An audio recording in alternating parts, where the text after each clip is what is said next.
It's the opening day of the 2024 Hanoi Open. We've already seen the defending champion. Now we're going to see the world champion. Jason Shaw, comfortably through, almost got the whitewash. He won all of the first 8 racks when Dat P did get one back, but it finished 9-1 to the Scot, so he's safely through to the next round. And we'll be seeing Fedor Gorst, who has been the undisputed player of the year, in just a few minutes against Nguyen Hoang Phong. Let's see what's going on elsewhere. Billy Thorpe, who's been a ranking event winner recently, is leading 6-3 against Chu Viet Huang. Robbie Capito, UK Open winner back in May, is trailing 6-5 to Len Ngoc Tuan, one of 89 players from the host nation in the field this week.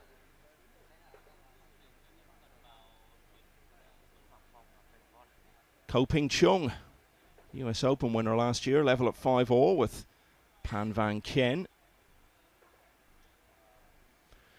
And just looking at the other scores on this opening day, we've had victory for Kuo Po Cheng, two-time World Championship runner-up, 9-2 against Wen Tan Trung.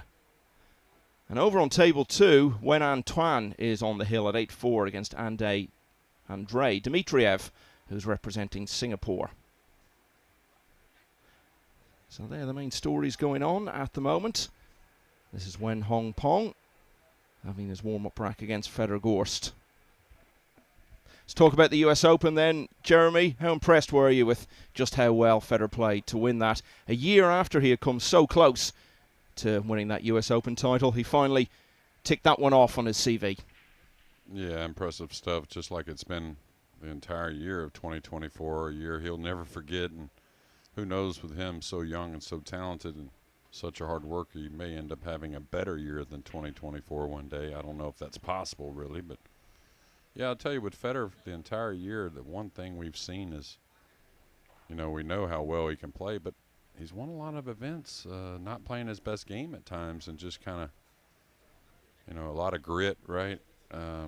Just kind of surviving certain matches, making the big shot when needed, and what a final it was between him and SVB. I know you love a golfing analogy, Jeremy, and I'm sure we'll have many of them this week, so here's the first of them. I'll tell you what that reminded me of, that US Open win. It was kind of the pool equivalent of when Tiger Woods won the Open at St Andrews in 2000, because at that point he had done everything, he'd won all the majors, and then you felt, okay, that's the first chapter of his career over now. He's ticked everything off, he's done everything there is to do in the game. Now it's all about doing it for the second time, the third time, building that legacy among the all-time greats. That's where Gorst is at now. Yeah, absolutely. I mean, who knows what's going to happen from here. He's pretty much done it all, and you know, he wants to win right here in Hanoi this week. That's the good thing about Federer. He can leave those things behind, and it's all business. But I'll tell you, it's not going to get any easier for him. I mean, we've seen it just right here in Vietnam. In 1 year since this first Hanoi Open, the players have improved dramatically, and there's a lot of great players coming, and they're going to be in the way of Fedor Gorst trying to get these titles. So great to get an early look at Fedor Gorst. As I said, it's been very much his year. That US Open win only adding to the wonderful success he'd already had in 2024. World champion for the second time, World Masters winner as well. And of course he'll be hoping to be part of an American success at the Moscone Cup in Florida in a couple of months from now. He has been a Moscone Cup winner when he was playing for Europe back in 2020. Off we go then, race to 9. As Gorst begins his campaign for yet another title. And he starts with a 1 in the side. And on the 2. And another ball down as well. Here we go again, Jeremy. This is what we've seen all year from him.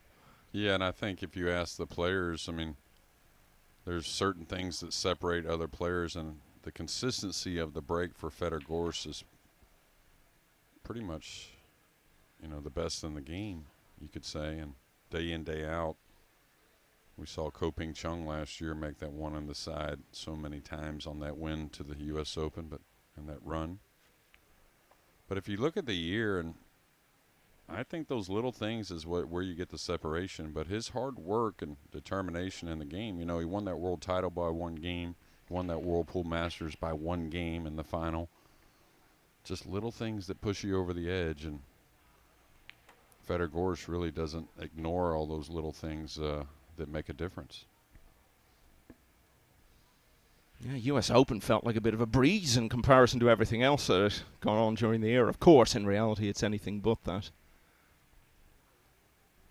Yeah, having a little look here, just because he got a hair thin, but I think he can kind of ease this in, no problem. Sometimes the camera will fool you. It doesn't seem too happy with it, so maybe he's got to go back and forth, but I kind of felt like he could ease it.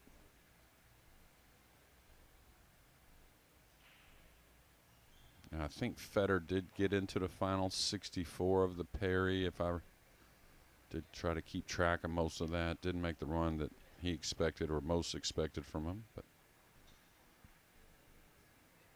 all right, now it looks like maybe he's going back and forth, maybe even more. No, he's easing it. Yeah, what you're referring to there, of course, the Perry Open, which was played here last week, and all the focus is on the Hanoi Open, but that's a very big event in itself, the Perry Open. Lots of ranking points, good prize money, very strong field. Francisco Sanchez Ruiz emerging as the winner there.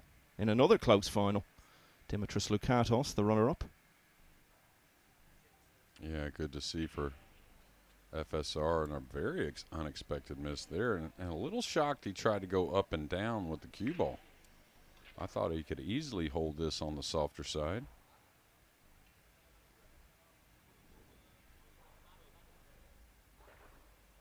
And I'll tell you, his opponent, Nguyen Hoang Phong, when you watched him warm up, that one rack looked very capable. Well, we see it so often in the early rounds of these events where one player is the overwhelming favourite. If you get any kind of opening of a window, you see a little mistake or an unexpected miss from the more experienced opponent, you've got to find a way of making that count, because we see it so often that when the favourite starts to get away and lead by a few racks in one of these matches, it can end up becoming a bit of a no contest. So even though it's the opening rack, these are important moments for Nguyen Hoang Phong. Yeah, a little heavy with the left hand for the southpaw there, but I do like his choice on the safety. Should be some separation here, trying to go behind the 9, maybe double bank the 6 like this. You're going to disregard the snooker a lot of times here early. You want to leave something difficult. Kind of see rail to rail here with the cue ball and the 6. And we'll see, does he try to play behind the 8? Looks like he's going off the right side, so he's really got to have a lot of confidence with this shot. And I'll tell you what a great shot that was. And talk about breeding some confidence. It may not do him much good with the best jumper on the planet getting the short cue.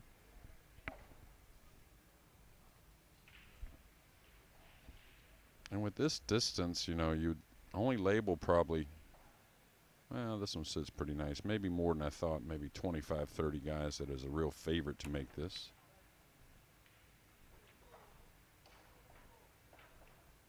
All right, so the lefty should be able to reach this no problem.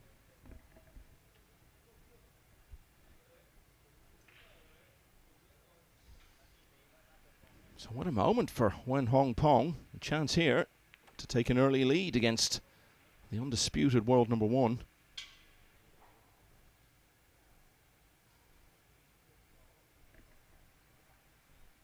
Yeah, and like I said, when he warmed up, looked very good. I love the shot selection. Of course, it's just a practice rack, but usually tells you a little bit about the player.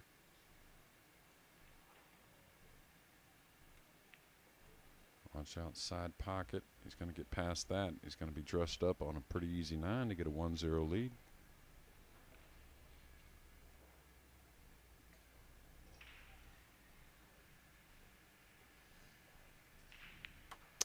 Sometimes, even when it's a straightforward chance and we see the rank outsider in a match like this come to the table, they're not able to stand up to the moment. But he was there, and so the Vietnamese player leads the world champion by 1 rack to 0. Billy Thorpe closing in on victory, 7-3 now against Chu Viet Huang.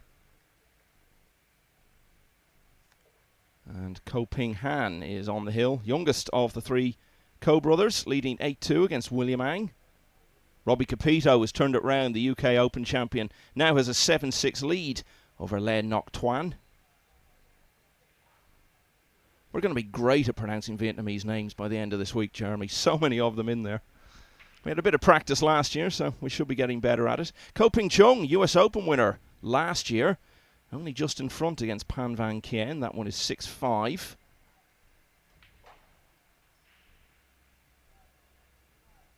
Former World Masters finalist Lo Ho Sum has won 9-2 over Agung Pratikno. And back here on the main table, Nguyen has his first break of the match. He's leading 1-0. Well, his break kind of read my mind. He may get the one down. It's still rolling, but I was going to say, you know, a lot of these players very capable running the table, playing nice safeties. We've seen that in the first game here from Nguyen, but a lot of time this new break rule, you know, until you really get, you know, in battle with it, it can really elude these players that don't have, you know, haven't spent a lot of time, and sometimes they can play almost as well as an underdog as the champions they're facing, but the break shot really just keeps them kind of slowed down in the match. We'll see that here in rack number 2, and you know Fedor Gorst is going to break the ball as well. Another chance to run out though.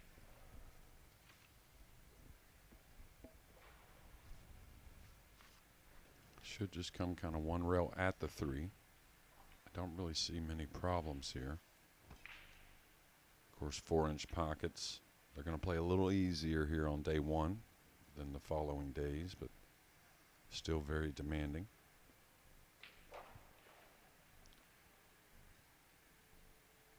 All right, he's got to kind of come 2 cushions tight here. Doesn't want to get an angle on the pink to where the cue ball is going towards the 7 or 9. So may have to get into this cue ball a bit. Oh, he played for the side. This is a smart shot. I didn't know he could hold it so easily. That really takes the 7-9 out of the equation.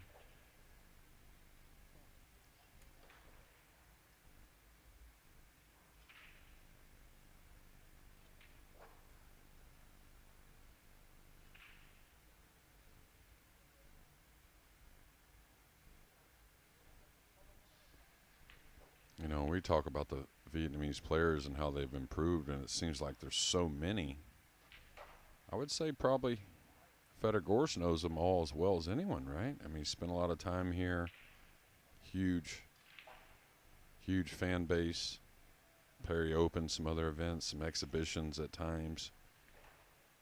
So I wouldn't doubt he knows his opponent much better than we do. Well, he's been a tournament winner here in Hanoi because he won that Perry Open last year. Beat Michael Feliciano in the final. Yes, kind of one of the times we got our first look at Feliciano in a long time, and then he went on to, I think, take second in the Sharks event, that massive event that Ko Ping Chung won. Looks like he's going to come across between the 7-9 here. May get a little contact on one of those balls with the cue ball. Nice. The green 6 has been a problem. And that was a decel there, Michael. Kind of let up a bit.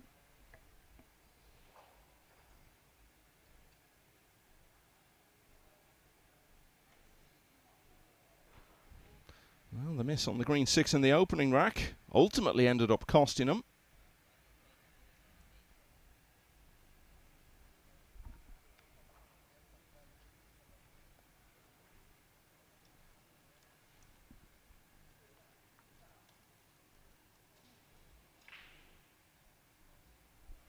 Great view there, seeing he's playing the bank shot. Very nice.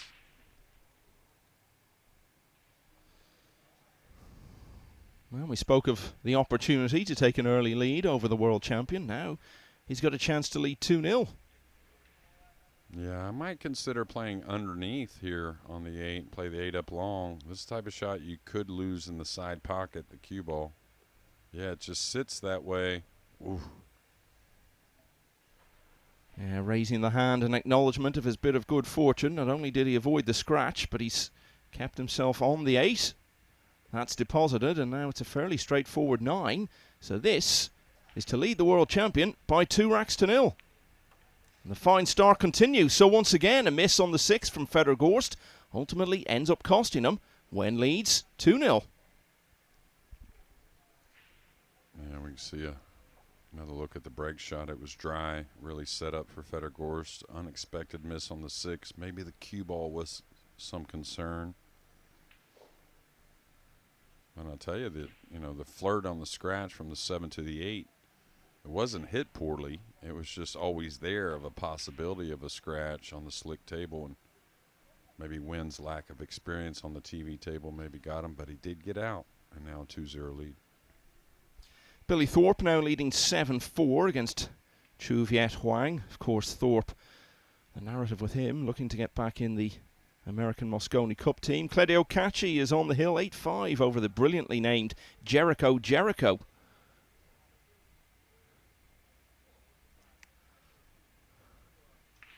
And Robbie Capito is now also looking for just one more. The UK Open champion leads Le Ngoc Tuan, 8-6. I'll tell you, much different break off than we saw in the first. Really good connection on the rack. The one gets lost in the side pocket. A little unfortunate to get snookered here on this blue 2. We'll see if he kind of takes a page out of his opponent's book with the short cue. I think it's there.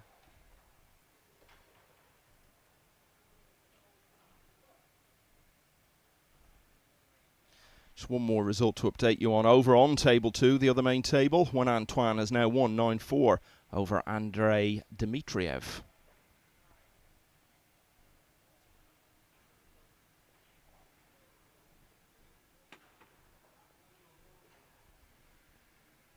Yeah, of course, the adrenaline going, and you always never want to foul catching that 7, but you have to, if you know a little experience, the Racing table jumps a little easier than some of the other tables we play some of these tournaments on. The slate is 2 inches, so it just makes the ball get up a little quicker and a little bit easier.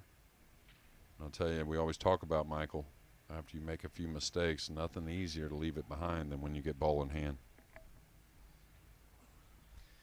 Yeah, very good chance for Gorst to get going here. Was a quarter-finalist in the inaugural Hanoi Open 12 months ago. Close match against the eventual champion Jason Shaw. He lost at 10-8. It was really a tournament that summed up Gorst's 2023 in these big matchroom events, because he kept getting through to the later stages and then falling short, often in close matches. A lot of quarter-final defeats last year. Was US Open finalist in 23. But he's made that big leap forward this year and has turned a lot of long runs into a lot of titles.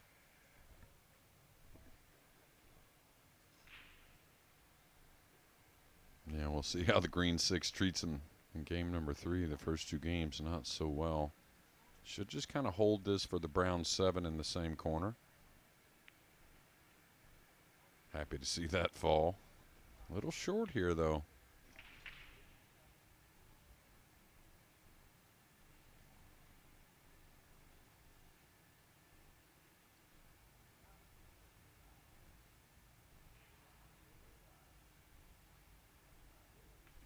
Looks like he's going to roll this, maybe bump the 9 a hair to hold the cue ball.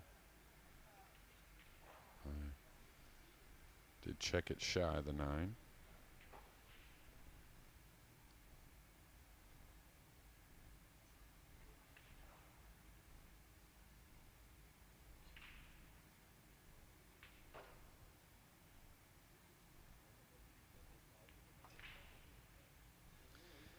So Fedor Gorst has had chances to win all of the first 3 racks. Didn't win either of the first 2. But ball in hand set him up this time. And with the easiest of 9s into the side, Gorst is finally off and running. He still trails, but it's now 2-1. So quick rack that, so not really a great deal has changed in the other matches going on.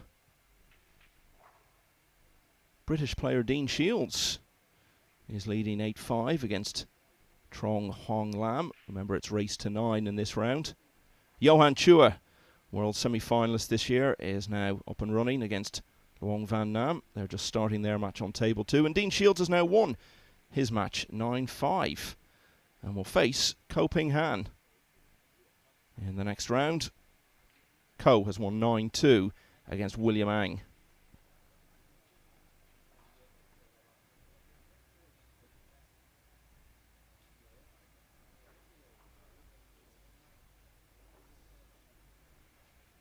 So Fedor Gorst was 2-0 down. Starts us off in rack 4 as he looks to draw level.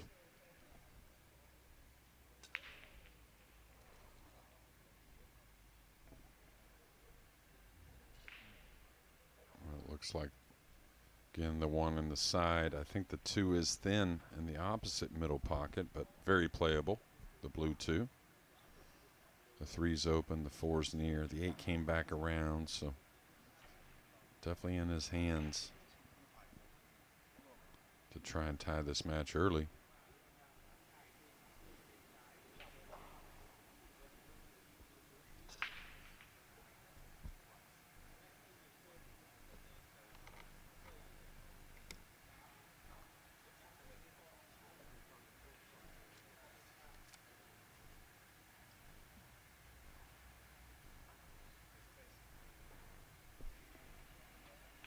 Yeah, I think he's going to fall just off angle here. You could see a little shake of the head. Cue ball traveled a long ways just to get awkward a bit. Not enough angle to really pound to the rail and easily get out. I think he is going to attempt it. Got a lot more on that ball, and that's the thing. When you have to really, amp up a bit, if you're off with the swing a little bit, maybe pockets the 3 a little to the left side of the corner, got a lot more out of the cue ball than he expected. Now he's got to make a decision. Does he just draw this, kind of come across the green 6 with the cue ball and take some kind of long shot on the purple 5? Very missable ball as well.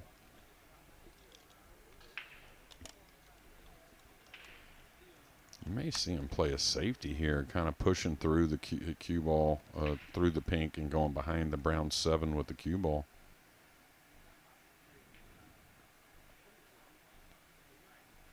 I think that's what he's doing. No reason to go forward trying to get position on the purple.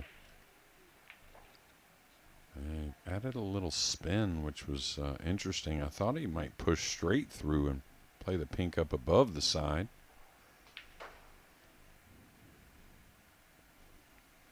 No, I don't think Nguyen has a lot.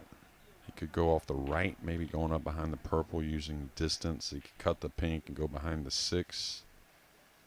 All right, very good object ball placement, or it seems so anyways.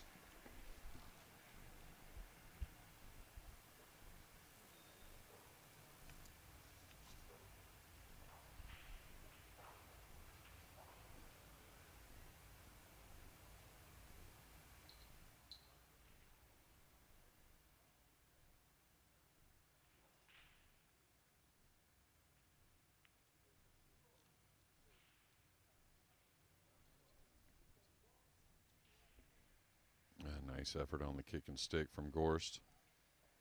A jump that went awry in game number 3 for Nguyen. Serving up ball in hand. Probably goes to the short cue here again.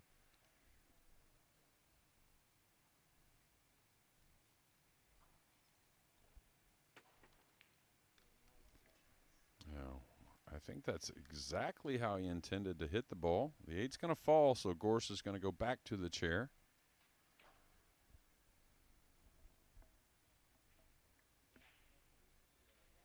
I don't think he was watching this at all. The 8 ball, I think Gorst was already contemplating his next shot. Not sure he saw it drop. I'll tell you, the first jump wasn't that good. I know he fluked the ball there, but he was trying to hold the cue ball to make some type of difficult shot for Gorst in return, and now he's made a difficult shot. Nothing easy here on the purple, though.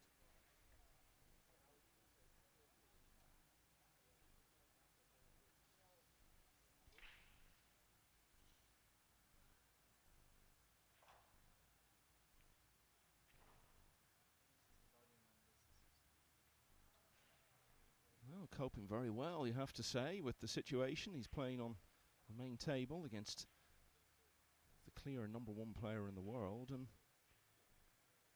looks pretty comfortable. If there are nerves, they don't seem to be affecting his performance so far, and he has a chance to lead by 2 for the second time in the match. Yeah, Michael, and you know about cueing. I mean, he's a pretty fluid stroke. Like most lefties, it seems like always good in that department. And decisions have been very good as well. Yeah, and a routine couple of balls to finish it off. So what a start for Nguyen Hoang Phong, the Vietnamese player, with this simple 9-ball. Goes 2 clear for the second time in the match. He leads Fedor Gorst 3-1. Could we be in the early stages of a major story developing here on the first day?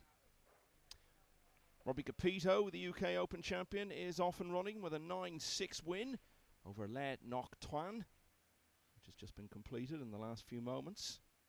Johan Chua has lost the opener to Long Van Nam. Claudio Cacci has won 9-5 over Jericho. Chu Viet Huang is making a late rally against Billy Thorpe, has closed the gap there to 7-5 in favour of the American. As we look again at some of the moments of rack 4 here on the main table.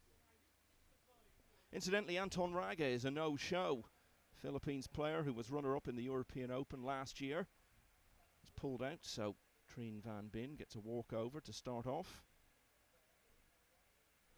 Back here, 3-1 to win.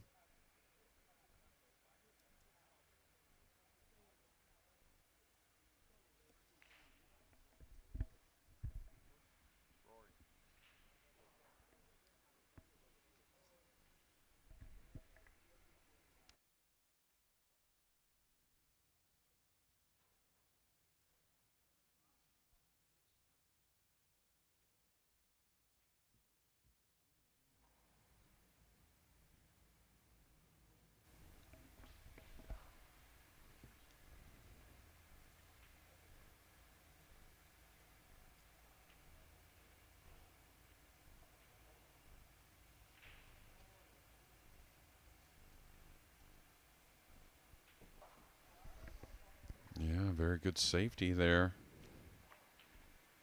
And one thing we saw in game number 3, a much better break of the balls. And again here from Nguyen in rack number 5.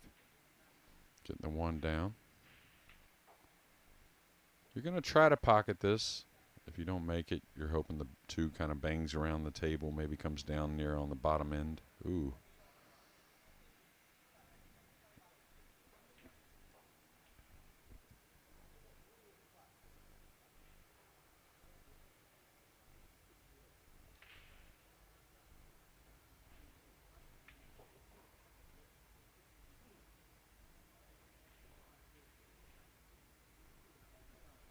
And you know, Michael, most players off of jump shot, you wouldn't take too much from it, but Gorst is so good with the jump cue. You know, he missed his mark by some piece there, so maybe just feeling a little off here in early stages.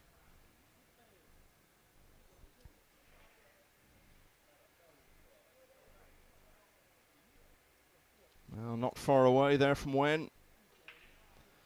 So Gorst comes back to the table. Just looking to assert himself in this match. He's not really had a chance to get going, get any flow into his game just yet. Still a very big favourite to win from 3-1 down, but it's one of those where he can't afford to fall too much further behind, or suddenly there's a bit more doubt thrown on the result. Well, just look at that shot there. I mean, he missed his mark by some 2.5 feet, and he was very close to the object ball hanging in the corner, and now a difficult red 3, cueing awkwardly near the 9. So a little fortunate he has a bit the left side of the cue ball.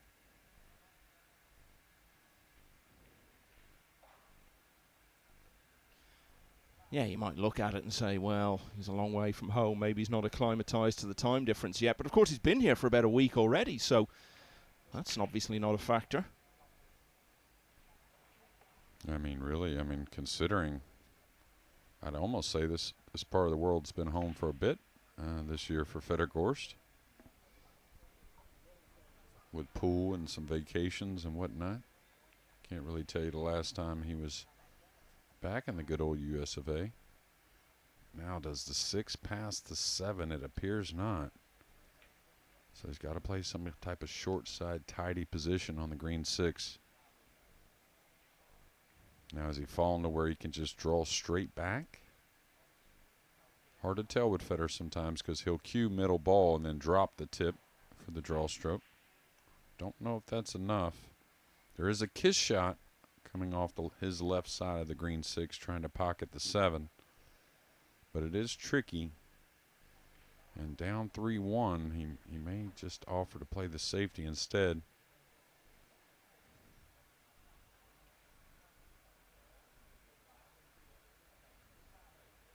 He's sizing up the kiss shot, I think.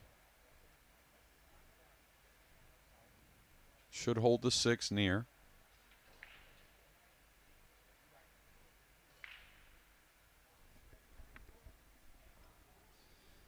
And now it looks like a fairly straightforward run to the line to once again get back to just a single rack in arrears.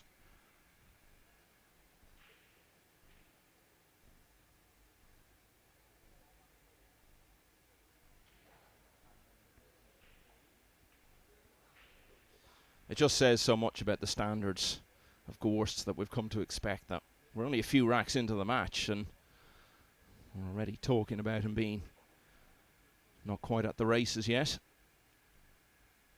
We just expect such a high standard from him all the time.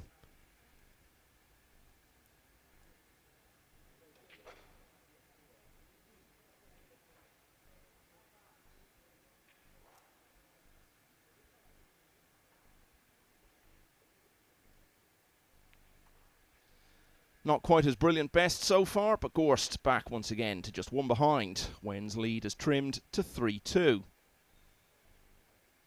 Billy Thorpe is on the hill now. Was in a comfortable position against Nguyen Hoang. The Vietnamese player pushed him hard, but Thorpe has now got to 8-5.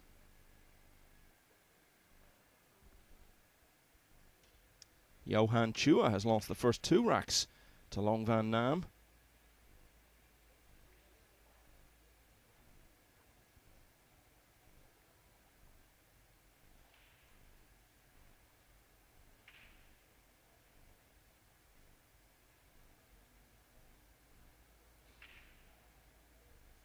It's 7-all between Matt Edwards and Kunihiko Takahashi, so heading for a close finish there on table 7.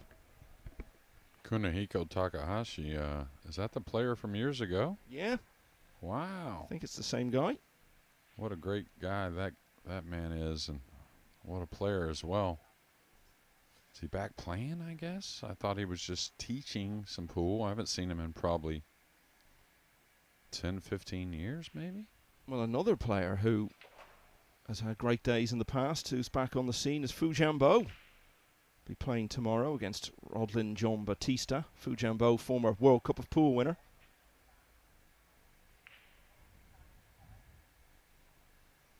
All right, the 1 down again. Great spread on the rack. Does have a thin blue 2. I think he normally shoots at. He's close to it. He has the path to go up and down the table. The red 3 very available.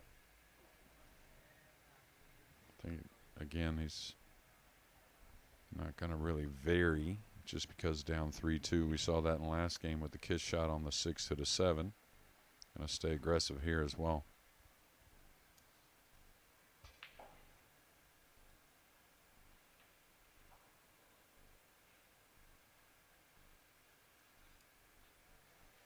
Yeah, Raga maybe some more visa issues still. I think he had some at the US Open. That's why he didn't make it there.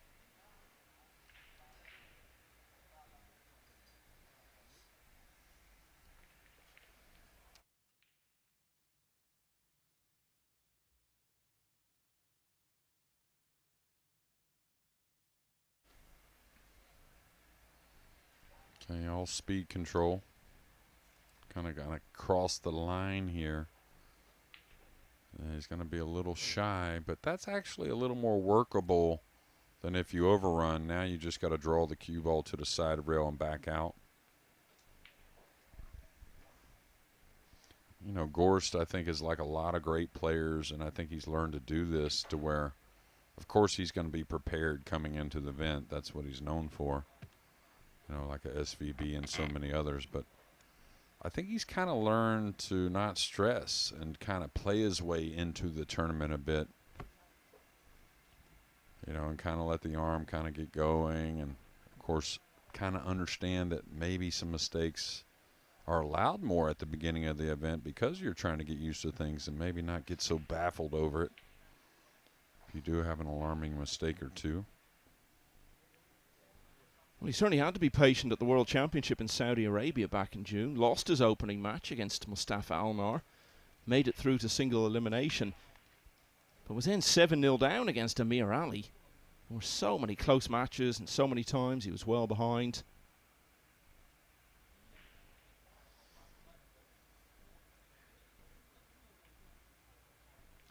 Been behind in this match ever since the end of the first rack, but a couple of balls away here from getting back to level. Yeah, probably just holds the ball here on the slick felt. No reason to move it over. And it's another straightforward 9 for Fedor Gorst. He was 3-1 down in this match, but now back on level terms at 3-all. Fedor Gorst, who became the 13th player to have won both the World Championship and the US Open with that recent success. When you think of great years that any player has ever had in 9-ball history, Jeremy, his 2024 is right up there with the best we've ever seen. Yeah, absolutely. We were saying that about FSR, right? Not long before it. But, I mean, Gorst, the 2024 with the Whirlpool Masters, the U.S. Open, and, of course, the inaugural in Saudi with that World Pool Championship and that huge check. I don't know if we'll see a year like that for some time.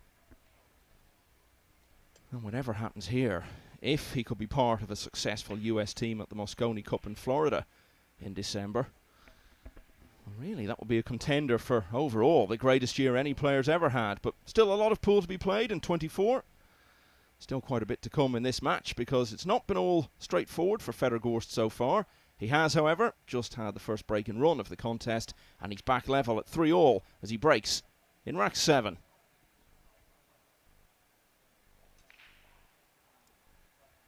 A little fortunate there. The cue ball, I think, was on a path for that right middle side pocket.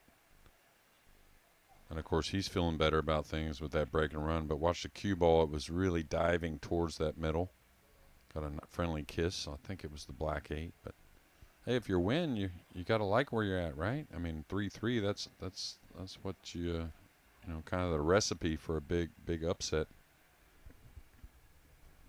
Should attack here. No question about that. It's the 4-5, the pink 4 and the purple 5 on the left side that's the real concern. Won't take this 2 for granted by any means, but the 3's right there. Type of shot, you can use a little bit of the side rail with the 2 balls sliding in the upper corner.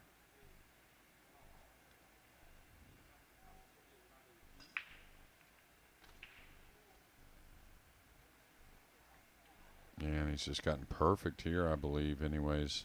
I think he can draw straight over, bypassing the 8 and falling between the 4-5. Maybe there's too much angle here. Nice shot there, and he did use a little of the side rail, especially early in the week. Those balls will slide a bit more. Now it looks like he's coming to the short cushion on the bottom of your screen and then up for the pink. The way it sits, it's a little funny to roll it with what would be right spin. May stun this and try and go into the pink off 2 cushions. Yeah, that's what I saw, maybe. It just sat better, it looked like. And of course, these players get that gut feeling of the path of the cue ball, and it's usually pretty correct.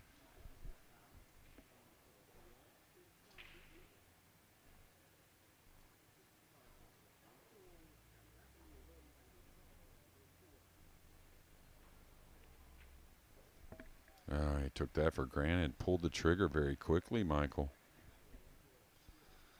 Yeah, just when it was starting to look as though he was getting a bit of rhythm and starting to assert himself in the contest, another unexpected, uncharacteristic shot.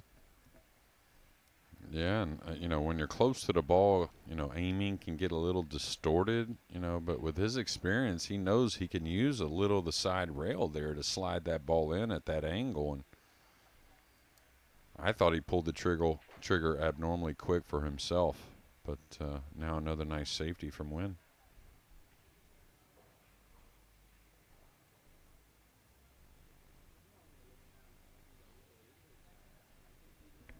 He's going to jump, try to hold the cue ball on the bottom end as the pink goes up table. Wow. Cue ball and the pink catching some points on the corner and the side, and pretty friendly for Gorst there. Does have a sliver of the pink, but very hard to get that all the way to the end cushion comfortably. Maybe try and come across, use the 8 for a snooker. Good speed.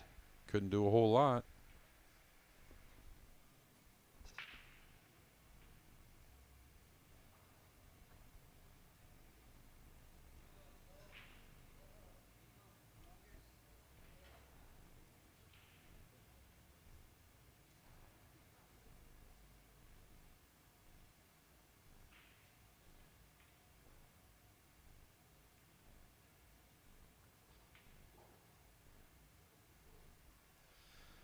Nguyen isn't an entirely new name in terms of playing in international events. You might recall the Asian Open in Singapore a couple of years ago, which was a world ranking event. He featured in the last 32 there, and really that was one of the first times that we got a proper sense of just how strong the scene had become in Vietnam. He was one of 7 Vietnamese players to make the last 32 in that tournament. 4 of them went on to be eliminated in the last 16.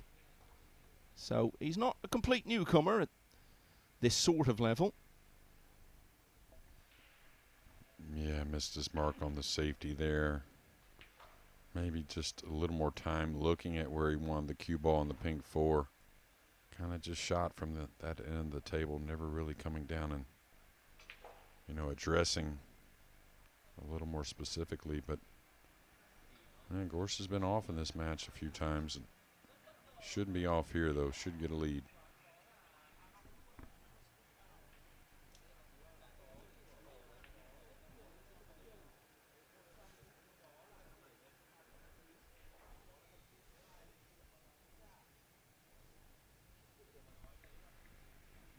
Okay, the type of shot, if you're struggling a bit, it is occasionally missed.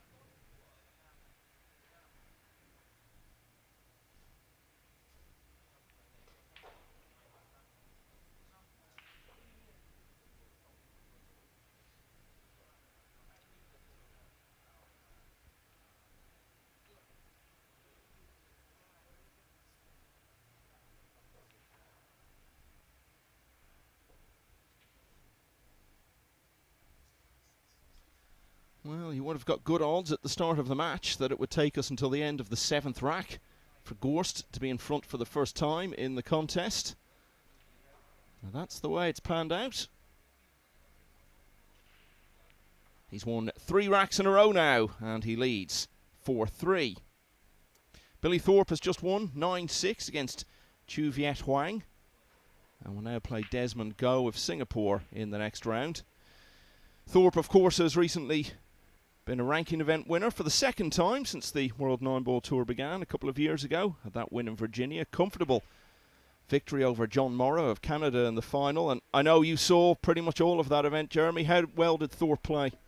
Oh, he played really well. I mean, the final, John made a couple mistakes with the cue ball and really got Billy going, but Billy played one of his best matches, if not his best match in the final, which is a great sign for Billy and things to come. But struggled in the hot seat match a little bit at the beginning, but then got it going and then carried it into the finals. And of course, every player wants to be part of a Moscone Cup team, but it would mean so much to Billy Thorpe, wouldn't it? We've seen in the past just how much he gets into that team environment and how much he can bring to it. Yeah, absolutely. I think regardless whatever Skylar assembles with the remaining picks on the team, or one pick depending on how the points go, and there's a little bit still to unfold in that regard. I think Team USA is in a great position. I really do. I mean, 2024 has been this guy's year. Last year, Moscone started off a little rough, but got some great experience on day 2 and 3, where I think he started to play his game. SVB is going to be in a good spot, I think. And then you're going to have Skylar on the team and captain. So we'll see about those other 2 players, but you got to believe it's between Tyler, Oscar, and Billy, which have all shown form this year and throughout the year, really. Yeah, you'll know as well as anyone, there have been times over the last couple of years where it's been hard to put together an American team with 5 form players. This year, for the first time in a while, it's almost the opposite. You've got big struggles as to who to leave out. Yeah, absolutely. But nice struggles to have as a captain. Well, that's more of what we're used to seeing. Very clean strike on the cue ball. Really couldn't hit it any better if he wasn't jumping the ball as far as position. At the center cut on the pocket. Wants to get a little separation here, though. I think, like I said, he probably knows when. And if he doesn't, he's seen he's very capable. Yeah, I like the Moscone. I sure am glad this week is the Hanoi Open. Just so incredible last year, and I know it's going to be incredible again this year, but it's easy to overlook with just a week away from the inaugural Reyes Cup.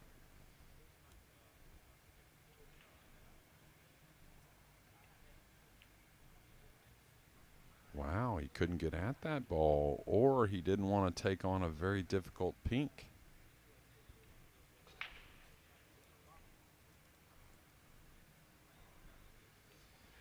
The great thing about that Reyes Cup, and we're all heading on to Manila from here, Jeremy, it's that sense of adventure, isn't it? It's a bit of a step into the unknown. It's the first time it's been played. Biggest event there's been in Manila for some time, maybe ever, you could argue, and we're all just so curious as to just how it's going to play out. And the thing is, we know it's going to be a special week. It's just a question of how special, what will the crowds be like? Not in terms of size, because I think we know they're going to be big, but what kind of an atmosphere is it going to generate? So much excitement, and only a week to go now. Well, just give it to the Moscone Cup, really. And, the Filipinos, they love pools so much. Throughout the years, they've watched that and the energy, and they're going to try and duplicate it, if not make it more hectic for the players. But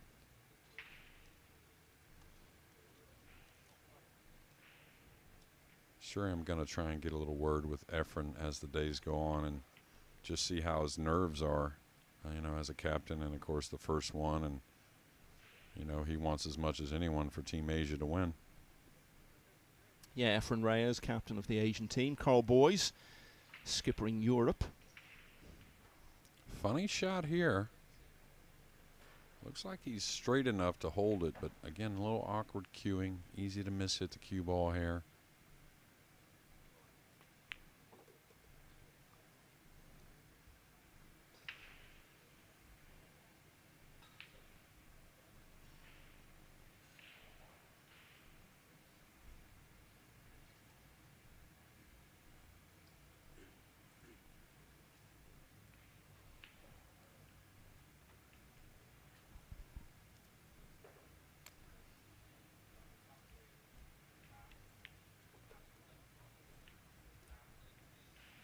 He's going to love that.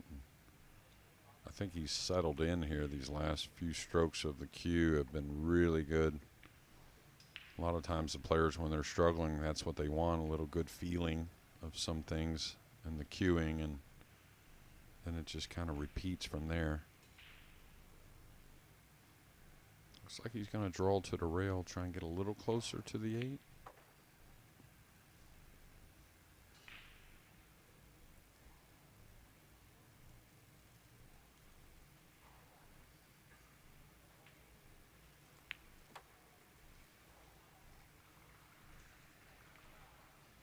Well, not exactly sweeping through the match, but he's getting there.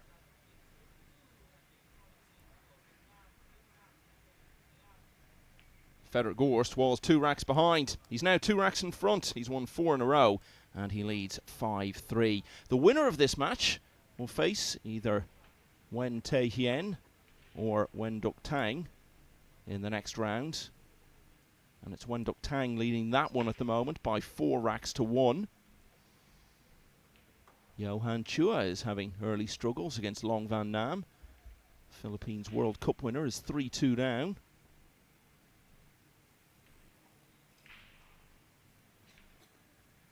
Yeah, and you can see from these replays, Nguyen's going to have to be a little better with the object ball when playing safe.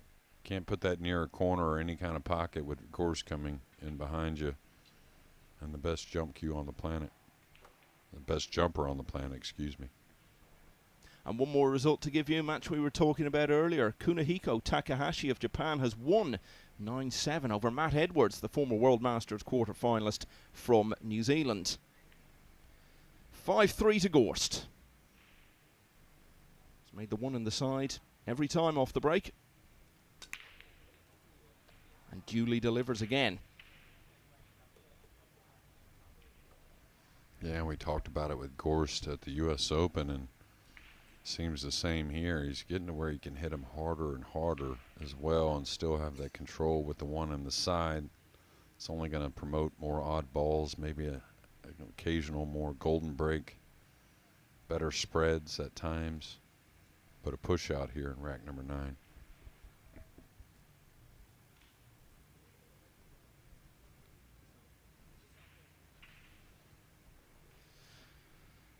Some people think having a dominant figure isn't good for a sport. Some people actually think it's something that raises the profile of a sport. And I think in Gorst's case, what adds to it, he's got that real likability factor. He's got the dominance without coming across as arrogant. He always strikes everyone he encounters as a very likable sort of individual.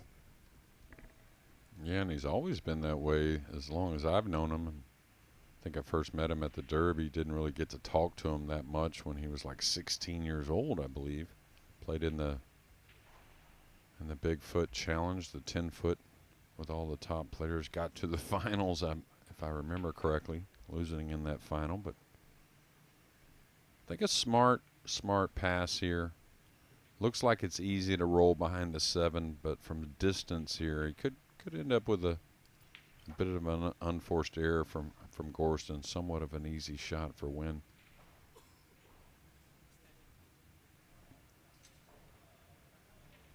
Yeah, and what you hope with any player like that is you know, all the stardom and the wins doesn't change that person. You know, that's kind of what gets them there, is their unique personality and being able to take a win or a loss and work hard behind it. Nice shot here from Gorst. Very good touch. And the thing as well, the question about whether or not it's good to have a dominant figure in the game, as good as Gorst is, it's not like he's going to continue doing that for the next 3 or 4 years. There's no way in the modern game you could continue having that level of success over a really sustained period. Yeah, absolutely. And, you know, when we talk about dominance, you know, of course he won that Whirlpool Masters by 1 game. We talked about earlier the Whirlpool Championship. So there's a lot of great players and a lot of stars in this sport and on the World 9-Ball Tour. But, you know, he shined this year, and he's going to keep trying to do it. You never know. Good effort here going forward with the cue ball, trying to leave some distance. Now the purple 5 and the black 8 a little funny on the left side rail. That may keep him on the safety side of things here. Look at this touch going behind the pink. Really good.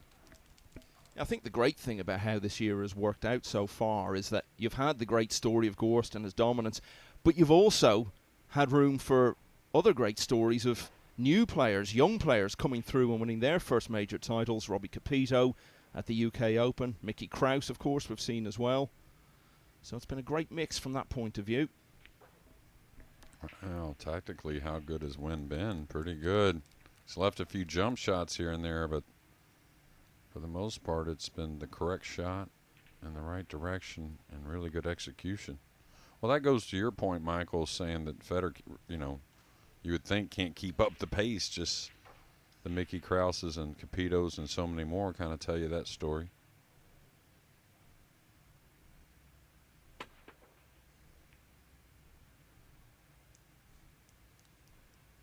It's little things, though, we'll never forget about this 2024 with Gorst, the run out he made at Hill against Josh Filler in the Whirlpool Masters. The jump shot he made on the pink, it seemed like SVB turning things in that U.S. Open final. So not just the wins, but how he did it. And, of course, the Whirlpool Championships where it looked like he was out every round. We were doing comms on so many matches, but viewing over to him so many times, and then he wins Hill against Kachi.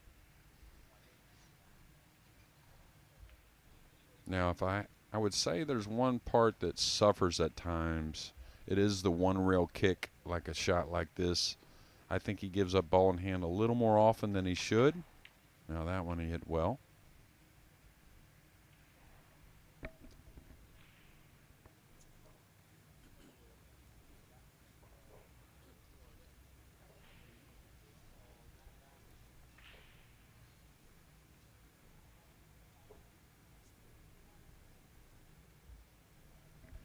All right, there's a difficult purple, but again, he's perfect here to get on the pink to where he can get to the backside of that purple, or at least he hopes so. Combination on the 5-8, not too tough. There is some distance between the 5 and 8, but if you can dress up on it nicely, and that's kind of where I think he's at. I think he's fallen short of what he really wanted. Oh, no, he can go forward.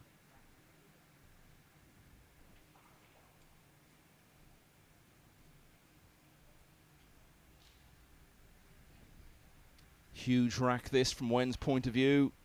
If he loses his 5th in a row and goes 6-3 behind, it's starting to feel like not quite an impossible task, but not far off it. But if he wins it and gets back to only 1 behind, he's reminding Gorst he's still in a contest here. So the difference between winning and losing this rack, just huge for Nguyen. And this is a fine effort. Yeah, he's going to have to show us another, getting pretty long and straight on the green 6. But I'll tell you, he stayed aggressive. It's really been just a few tactical safeties, giving up some easy jumps that really turned the tide.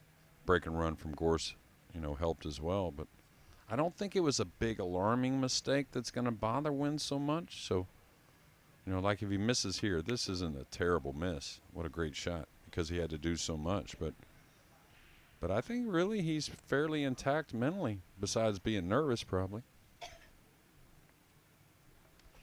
All right, on the slick table, easy to overcut this ball. You're always worried about hitting it too thick, and the ball cuts a little easier on the new felt. Yeah, that's the norm, especially for a player maybe not as much experience in these conditions.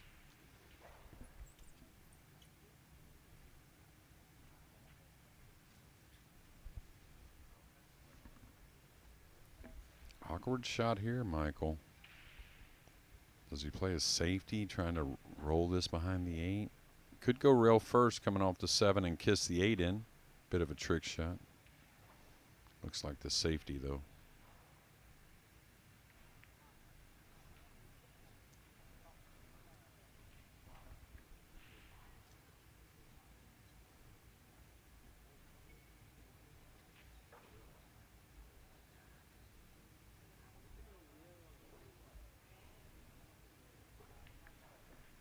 He's getting down quickly, so that tells you he probably has a piece.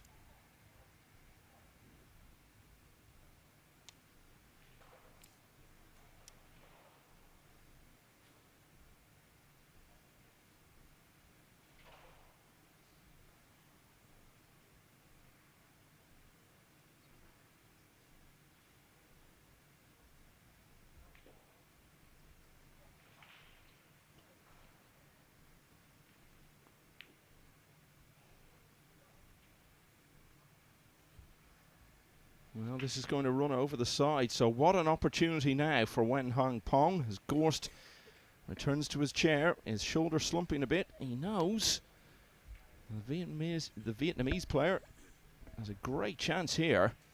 to get back to only one behind again and really keep alive the prospect of a huge story here. Yeah, and past that first break, you know, he's broke the balls pretty well. A little unfortunate not to come away with offensive shots. And I know the safety was a little difficult and very, you know, touchy for Gorst, but a little surprised he went for the bank there. So Nguyen Hoang Phong had lost 4 racks in a row. They don't look to be slipping away from him. But he's won that one, and he's still very much in this contest. Only one behind at 5-4.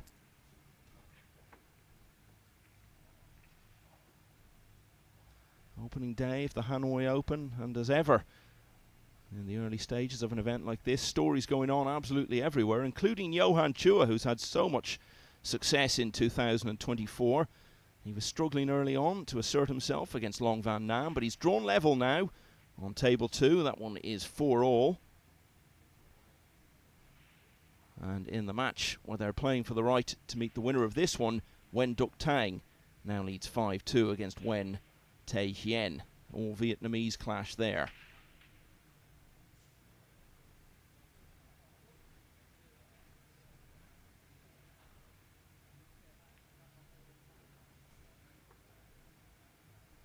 Lucius Yap, former US Open runner-up, World Cup runner-up as well a couple of years back. Just getting things underway against Nguyen Van Hoang, so that will be one to keep an eye on. And Pier Francesco Garzia of Italy is on the hill at 8-6 against Trong Dai Tung. Nguyen back to 5-4 behind here. He's made the one in the side, and he's on the 2, Jeremy.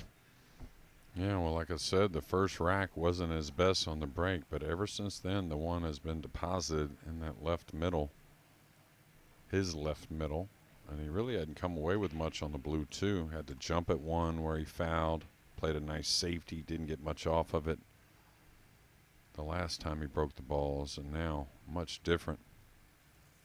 Just got to get out for the 3 in the side. The 4's pretty open. Wants to stay off the rail.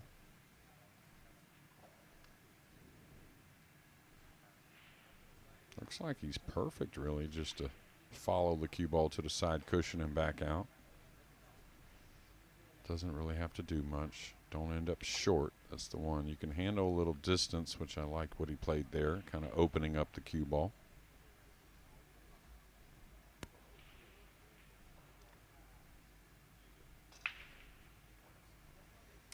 Now, does he go forward to the rail? Does he? Looks like he's going to hold the ball above the 9, maybe even slide over.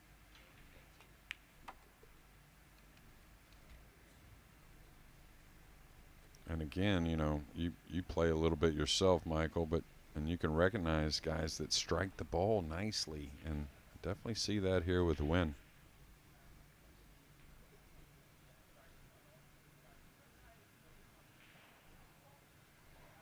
All right, just wants to come one rail above the 9.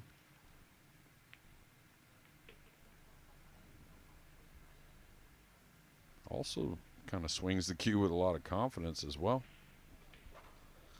Well, he's out here with the genuine prospect of beating the best player in the world, and it doesn't seem to be scaring him or psyching him out in any way at the moment.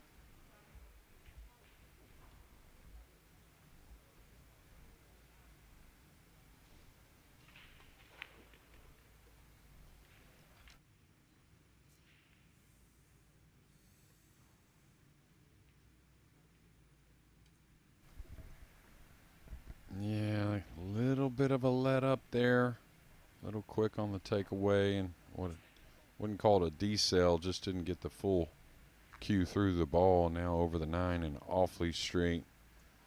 Now does he kind of, you know, pull on the reins a bit here and just kind of make sure you're not missing the 7 and play a bank on the 8 maybe, or a safety on the 8. Not what you want, but you got to do it sometimes.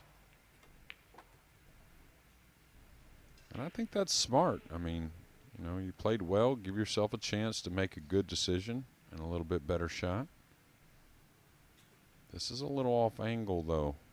Maybe hard to swing the cue ball, hard to hold the cue ball for the 9. Kind of in between.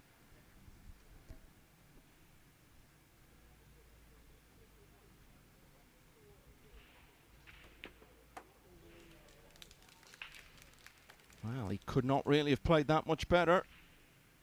But this is a testing 9. Big moment in the match this. Chance to get level once again. Having fallen a couple behind at 5-3. This is for 5-all.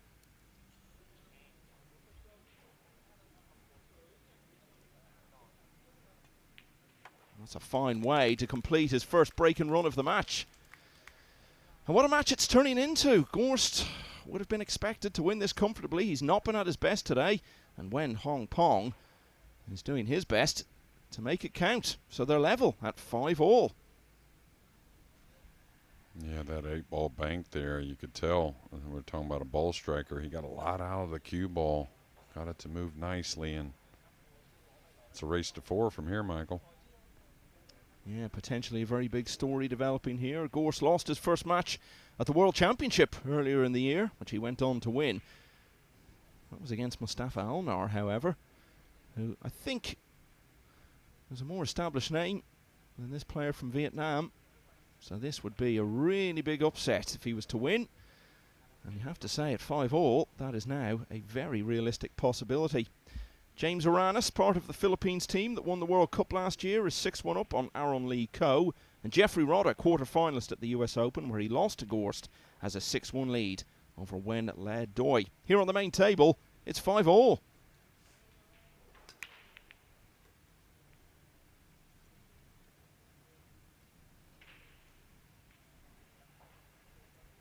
Well, the one's gone down again. He's got to look at the blue 2. More difficult, obviously, than the last game after the break, but very playable, and I think there's a gap to get on the 3. So he's got to work this rack. You can see the blue 2 there. A little bit missable ball. 3, 4, 5 are handy, but then he's got to travel 6 to the 7 to the 8. I just don't see him really missing open shots. Just don't think it's going to happen, really. And if that tells you anything, Michael, a lot of players would have kind of eased that ball down the rail, and he deposited it quickly and maybe gaining a little confidence as we go.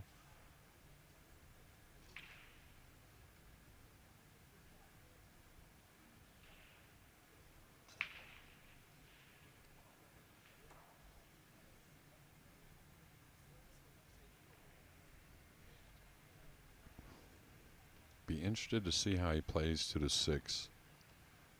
I think I'd like to stay above the 9 and take a cut shot. Now, he may have forced himself into that position just because of where he's gotten on the 5. So he should draw this out to the center of the table. Then the lefty can reach it easily. But you can see he just moves the ball nicely.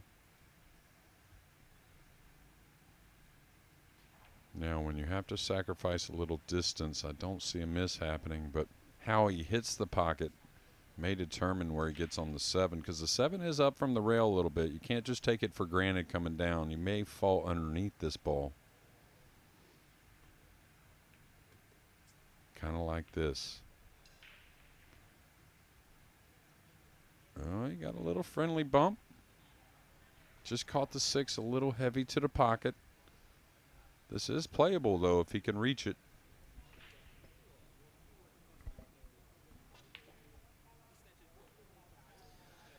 And it's a key shot in the rack. If he plays it well, could leave himself a fairly straightforward 8 and 9 to lead again.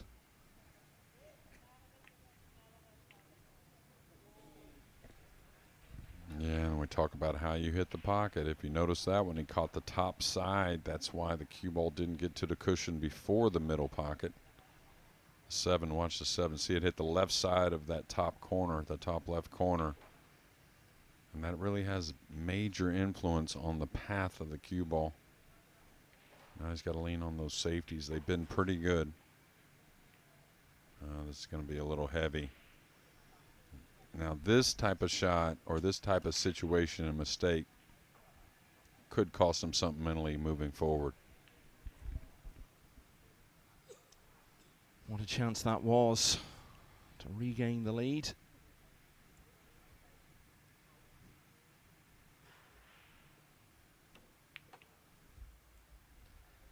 As it is, he's handed Gorst a fairly straightforward run out of these last couple of balls. So Gorst did lead 5-3 that stage. He had won 4 in a row. All the momentum looked to be with him, and the expectation would have been he'd simply run away. Hasn't been that way. Got pegged back to 5-all. Looked as though he might fall behind, but instead Gorst, by potting 8 and 9, has gone in front once again, and now he's within 3 of making a winning start to his Hanoi Open campaign.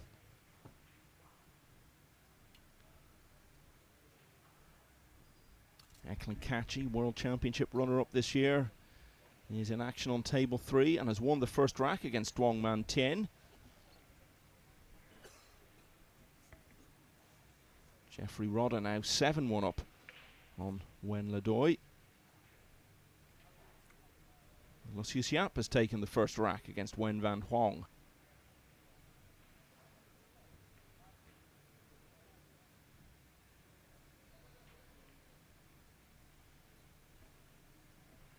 And Gorst has stepped away from the table, and of course his opponent did the same. A little timeout here, and why not 6-5? Balls are breaking really well here on the mainstream table. So we'll see when Nguyen gets back to that table, and man, what a chance he had there. Second staging of the Hanoi Open, as we've been saying. I think we all arrived here last year not knowing exactly what to expect. We knew that the game was very much on the rise in Vietnam, and there was a big following for it, and obviously a lot of good Vietnamese players coming through in the last few years. But that doesn't always translate when you come to an event in a new location in terms of the crowds turning out. But boy, did they build steadily throughout the week last year, and I don't think any of us who were here will ever forget that final night and the thrilling finish in which Jason Shaw became champion. I remember the last few days of that tournament last year. Every day it arrived, they'd be queuing all the way down the street to get in, and then at the end of the night when the players were coming out, there'd be huge crowds waiting outside for a photo or an autograph or just to meet the players. And we really got a sense of what big names the top 9-ball players are here in Hanoi. And now that the word is out about what a special tournament this is, I expect that come the end of the week it'll be much the same again.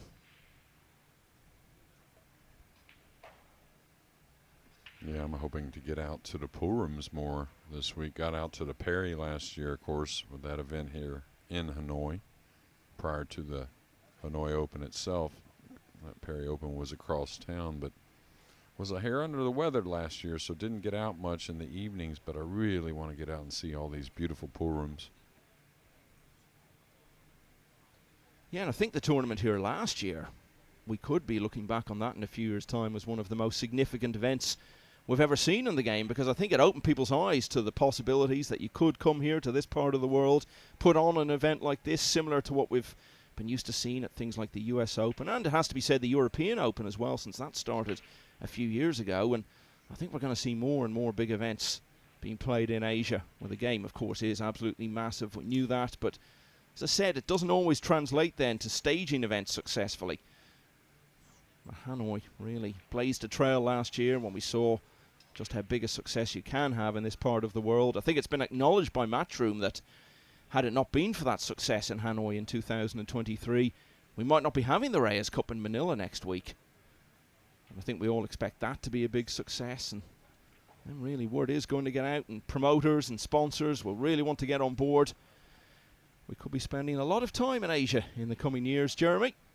Well, you're always on the road anyway, so you're very much a citizen of the world. But we could be clocking up a lot of air miles to this corner of the globe over the next few years. Yeah, I was just home for 3.5, 4 weeks, and it was pretty sweet. But pool really has no off season. More of it every day. 6-5 Gorst. Friendly kiss on the cue ball. The 2's going to be up on the top cushion. It is shootable, though.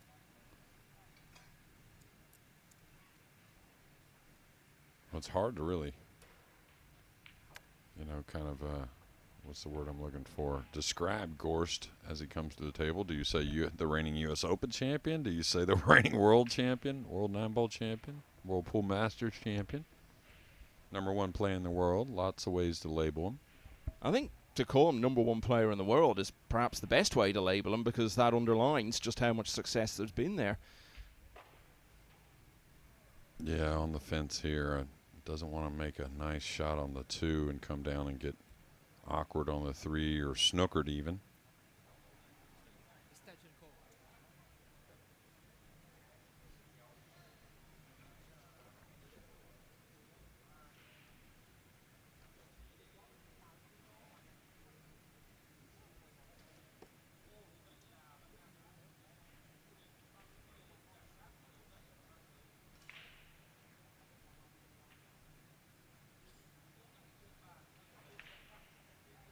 Looks like he's cueing towards the left side, so he's attacking, trying to run the cue ball. Got a little, actually kind of perfect, and what a line he made there on the 3.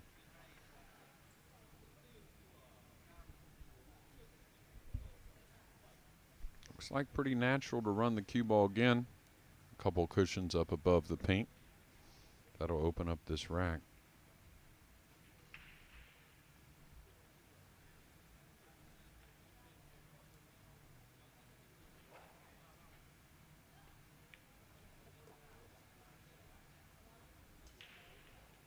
We're so used to seeing matches like this in the early stages of these events, Jeremy, where you've got one of the best players in the world against a real outsider who we don't know much about. And over the years, we've seen a lot of them finish 9-0, 9-1. You could look at it and say that if Gorst comes through, a match like this probably does him more good. Is that the case, or is it just so early in the tournament that it's irrelevant, really, how you get through? Well, I mean, it's hard to say for sure, but I mean, I don't think it's a bad thing at all. I mean, I think, like I said earlier, he's learned to just play himself into the tournament and not really sweat a mistake early. Of course, calculate it a little bit and kind of understand the mistake, but yeah, nothing wrong with a little challenge early. Get the blood flowing a bit more than a 9-0 or 9-1 win. But of course, it's all how you treat it. I thought Jason looked a little more, how can you say, a little more on point as a huge favorite in his first match than I've seen in the past at times. Looked very serious every shot. You know, didn't take on some kind of silly offensive shot just because it's round 1 and, you know, let me make the fans happy as a big favorite. Played the safeties that was needed, so. Well, it meant a huge amount to him to win in Hanoi last year, to win his first big matchroom individual title. He has been US Open champion, of course, sure, but that was in the pre-matchroom era. He will cling on to that title so doggedly this week.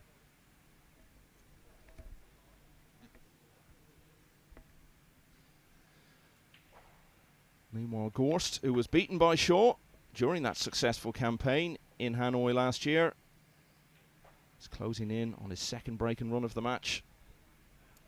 So he was 2 clear at 5-3, got pegged back to 5-all. Was a chance he was going to go behind at 6-5, but he won that 11th rack. Now he's won the 12th as well in swift fashion.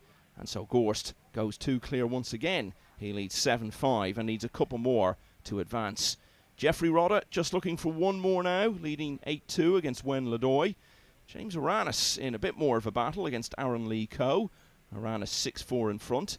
Eklund Kachi has added the second rack to now lead 2-0 against Duong Man Tien. Lucius Yap also with an early 2-0 lead against Wen Van Hoang.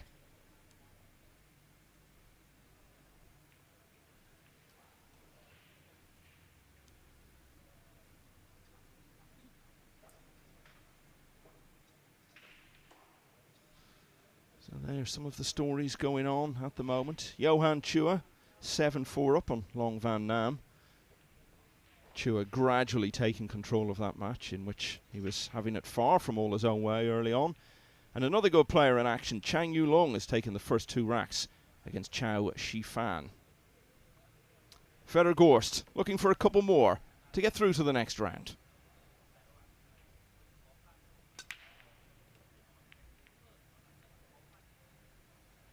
Yeah, like I said, it seems like he's learning how to hit the rack a little harder as well. Cue ball screaming back and forth. Has a look at the blue too. I don't know if he can get in there enough. He has a kind of a big pocket with the green 6 over the left middle. One of the best bankers in the game, of course. He has a cross side bank that's playable as well. But even though up a couple games now, we're nearing the end of this match as race to 9. If he's on the fence, I think a safety really, he's got a pretty easy one to bank the two rails to the top cushion and kind of stun the cue ball forward behind the 6. The cross side bank's pretty kind of mouth watering though. I mean, it's hard for him to not want to shoot it. But you don't want to play a loose one here, even though, again, with a couple game lead.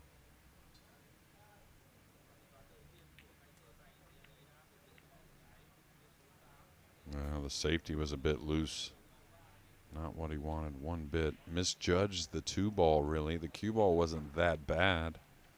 Expected the 2 hit short of the purple and come over to the middle of the top cushion. Type of shot from distance, you could overcut this a hair. Maybe speaking of distance, you don't have to get a ton out of the cue ball here. The 3 and 4 grouped together here on the low right. Just kind of get out towards the head string and take your shot on the red 3.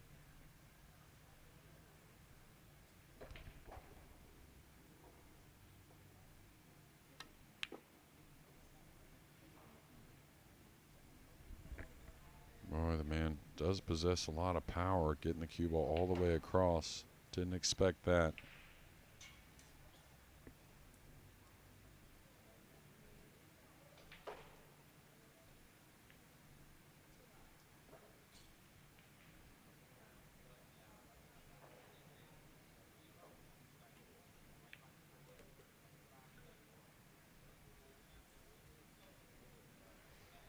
Yeah, Michael, I'm not sure he has a pocket for the pink. He's got a 4-6 combination that certainly plays, but it's off angle. Have to cut the pink a bit, so should be cue ball behind the 9 here, trying to take away the jump cue. He certainly hasn't lost heart at any stage, Nguyen Hoang Phong. Sometimes when you see the outsider get a bit of an early lead and then the favourite in the match takes control, there's a sense of inevitability about what follows, but Nguyen Hoang Phong has never looked like a player who feels like he's beaten in any way. He's still right in this at 7-5 down and has the world champion with a bit of work to do here. Yeah, I think it's a medium speed, top English. You're hoping to come across the pink, maybe the cue ball slide towards the black 8. At least getting some separation. Could hit it hard, but I don't really see much luck there. Oh, he hit it really light. That's a really hard one to judge. Awesome stuff. Probably better than he expected even.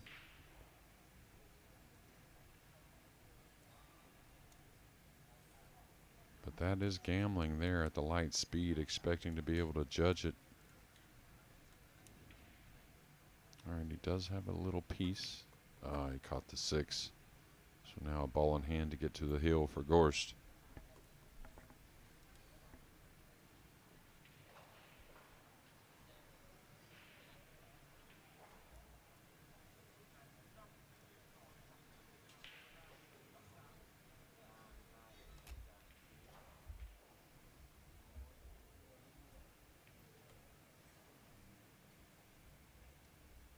Yeah, looks fairly straightforward from here. Well, they've both had their moments in this match, but never been more than 2 in it either way. Gorst just a few balls away from changing that here, and a very good time.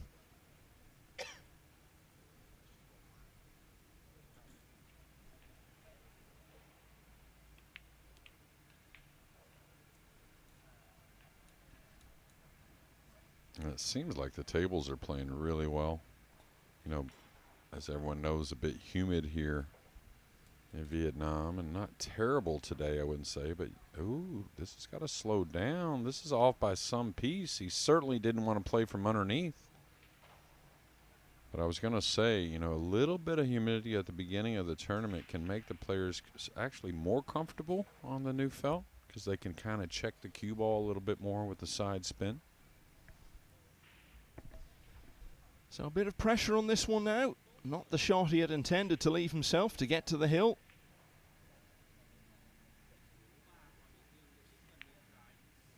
But he's rolled in the 9 from distance, and Fedor Gorst now just needs one more. He leads 8-5. That's 3 in a row now for the world champion.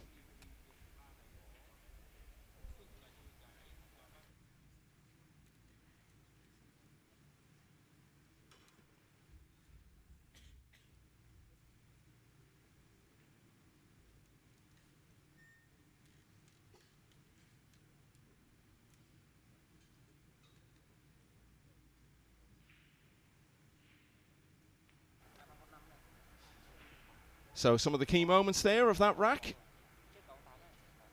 Yeah, I think we were all feeling a bit like that, Fedor, when we saw you play that shot. So the 9 was missable, but he rolled it in the end. So Fedor Gorst now leading 8-5. And if you are new to the game, in these big field events, we have double elimination in the early stages. So if you lose a match, you're not out. The earlier you do lose, the more matches you then have to win to make the final 64, and once we get to that stage, it then is straightforward single elimination. And with his last break of the match, Fedor Gorst, for the first time in the contest, has not made the 1 in the side. Yeah, it seems like he unloaded even more on that rack. Maybe a little frustration. Usually don't see that much from Gorst. Could push out here. There's always that option in 9-ball pool after the break, whether you're the breaker after making a ball or the incoming player after a dry break. You have the option to push the cue ball out anywhere you want. I'm surprised he's not taking the kick here. Anyways, you have to declare a push out, and then the incoming player can take the shot or pass it back. Very important part of the game, and it only comes up after the break. It's the only time you're allowed to push out. Just another winner to tell you about. Jeffrey Rodda, off the back of that good performance at the US Open, has beaten Nguyen Ledoy 9-2. James Aranis might not be too far behind his fellow Philippines player. 8-4 now. Aranis leads over Aaron Lee Ko.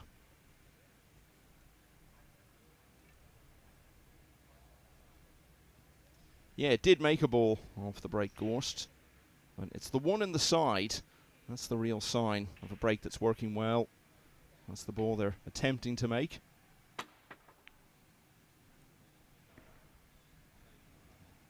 All right, a nice hit there on the 1. Very difficult blue 2.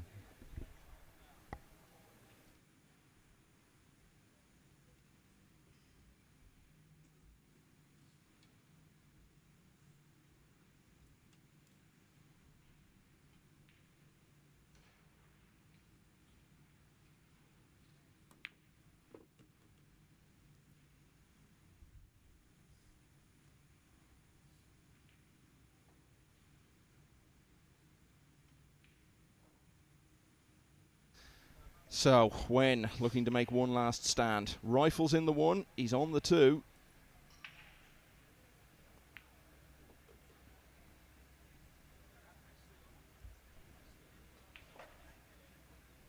Yeah, this match is long from over. Man, it's broke the balls pretty well after that first opening break. He's got to maintain here in rack number 14, and I'd be curious, and I think if Gorst goes on to win this match, I'd like to ask him, you know, does he know his opponent? What was he thinking going in? He knows so many more Vietnamese players, I think, than most of us in the arena. But just wonder if he recognized, hey, I can't make mistakes and beat this guy. I got to play pretty darn well. And if that is the case, sometimes you'll add a little pressure, you know, prior to the match. I think what's going on in Vietnam at the moment is That classic case of there are some good players who have emerged in recent years, and then that leads to more good players coming through because they're playing those guys who have gone out and got a bit of experience on the world stage. And once you get a few good players coming through from a country, it tends to keep on growing and growing. And such a high level of competition when they're playing in their own country. And we're seeing here one of those players bringing it on to the world stage, and a few balls away from getting right back into this contest at only 8-6 behind.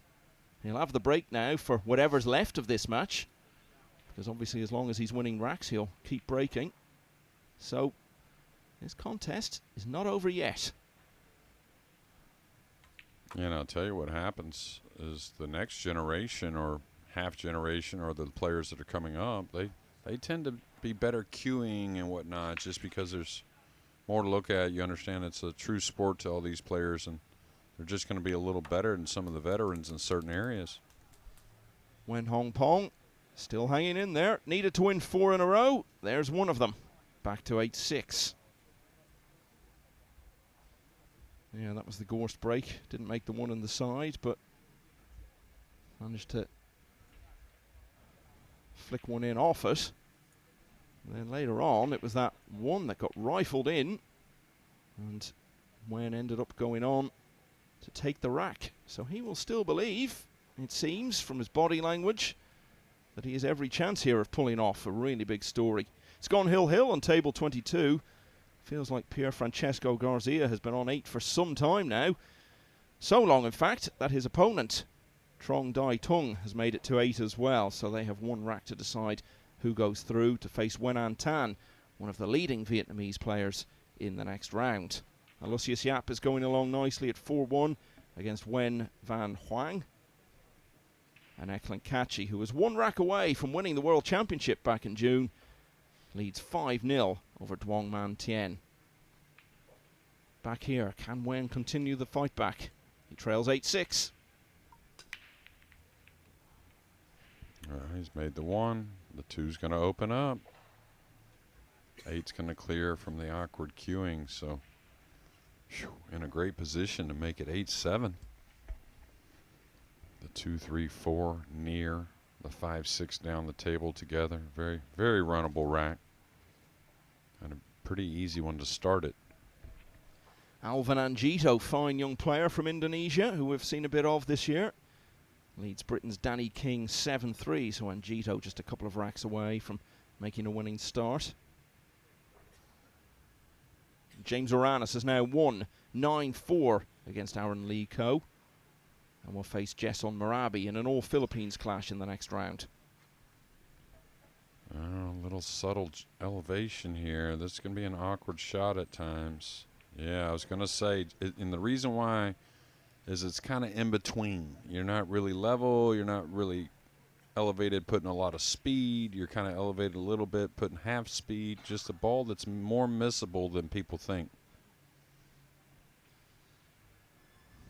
As Nguyen left the table there, you could see in his face he knows there's every possibility that's where his resistance ends. Whatever happens, he will emerge from this match with so much credit. Got off to a good start, won the first 2 racks. Was a couple clear again at 3-1. Lost the next 4 to trail 5-3. But again got back level and had a chance to lead at 6-5. Lost that rack, lost the next one as well. And when he lost the one after that, Gorst was on the hill. But Nguyen took his chance well in rack 14 to stay right in it. Had a chance there to get back to only 1 behind. But now it seems more likely than not his race is run, and he will go to the loser's side. Gorst can't be happy with that. Falling straight on this ball, it's some distance away. Good to see a little aggravated with some easy position missed.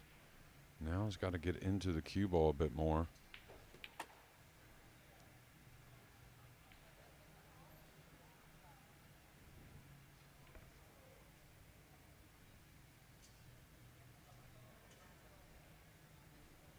Of course, both these players will be back later on today. If they're at the 11:30, that means usually they would be on the 4 o'clock round. the winner at least at 4 o'clock. That's normally how it works.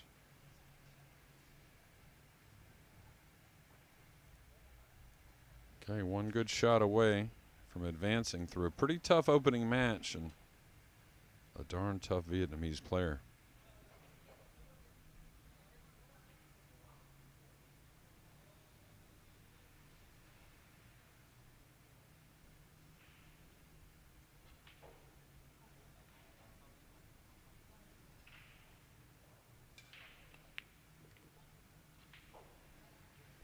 Yeah, it's one of them awkward angles, Michael. Didn't want to get a whole lot out of the cue ball trying to make the 8 missable. Expected another inch or two, I think, but we know what this is called, the 50. Well, if this is to be the end, it's an appropriate end because it's a bit of a test on the 9. And really, that's the way the whole match has gone for Fedor Gorst. He'll need to play better than this, you would feel, if he's to win the Hanoi Open this week. But what he has won is his first match. He's come through by 9 racks to 6. Fedor Gorst off and running here in the Vietnamese capital. So Nguyen Hoang Phong just getting a little more time on the main table. He's put up a good show here today, and he will go to the loser's side where he may well do some damage. Gorst at the moment likely to play Nguyen Duc Tang in the next round because he leads at the moment by 6 racks to 3. So that's it for now on the main table, and the action will continue here on this first day of the Hanoi Open in just a few minutes' time.